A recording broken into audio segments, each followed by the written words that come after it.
This career isn't easy. But nothing worth doing ever is. Being one of us requires heart, drive, and unmatched dedication. Dedicate your life? First tonight at 10, tomorrow marks 30 years since 3 Springfield women vanished. Francis Watson joins us now with a closer look at the case known as the Springfield 3. And Paul Maria, you don't have to say who the Springfield 3 are to know their names. Flyers and billboards like this are plastered all over the Ozarks for years. And now, 3 decades later, police tell us they are still investigating. They don't consider this a cold case. For family and friends of the 3 missing women, it's 1992, Springfield, Missouri, in basically the heart of the Bible Belt. We never thought this would happen ever in Springfield. June 7th, 1992. 18-year-old Stacy McCall, her friend, 19-year-old Susie Streeter, and Streeter's mother, 47-year-old Cheryl Levitt, were reported missing. It's a totally different world back then. It wasn't all the phone tracking and the towers and all the stuff we do now. Current Bolivar police chief, back then a Springfield police detective, Mark Webb, was one of the first on the case. He says it seemed as though the 2 teens made it to Levitt's house on Del Mar Street in the early morning hours of June 7th, after attending a party to celebrate their high school graduation. I saw her graduate Saturday night, and now she's gone. Inside the house, nothing seemed to be out of place. No personal items were missing. Their keys and purses accounted for. Their cars parked in the driveway. The 3 women seemed to have vanished without a trace. This area here just looks like the tip maybe of a finger. The community joining the police department in the search, following every lead. We're looking for anything. We're not just looking for these 3. We are exploring all avenues at this time. I'm Mrs. McCall, and this is my daughter. I wake up and I think, how many more days can I go? I was going to yell at her because she hadn't bothered to call us. Springfield police suspect foul play in the disappearance of 3 women. All we know is that when they decided to call it a missing person, foul play suspected, is that things did change. The national media attention had focused on the Springfield Police Department, and it overwhelmed us. For nearly 2 weeks, police and citizens in Springfield, Missouri have been haunted by a mystery. That mystery only deepening as time went by. Tips about a suspicious-looking van in the area around the time of the disappearance put authorities on high alert. All the agencies in the area are working very hard to try to locate these people on these vans. All leads,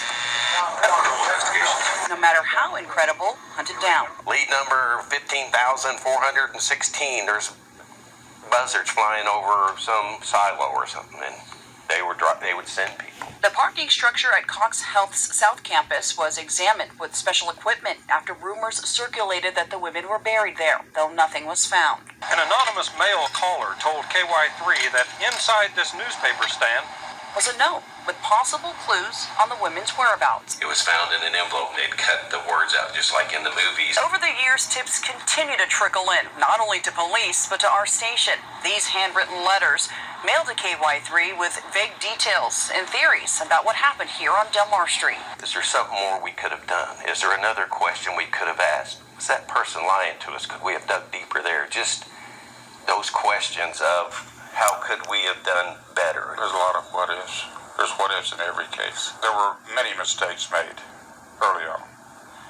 We can't go back and relive them. It was all you could do to try to keep the face of we're going to be professional, we're doing all we can, and not just sit there and cry with them. This case forever altered how authorities do business. It changed the way Springfield looked at, and they started looking for computer programs. And what are we going to do if we get another case of this magnitude? 30 years later, what is the one thing that always crosses your mind when you think about it?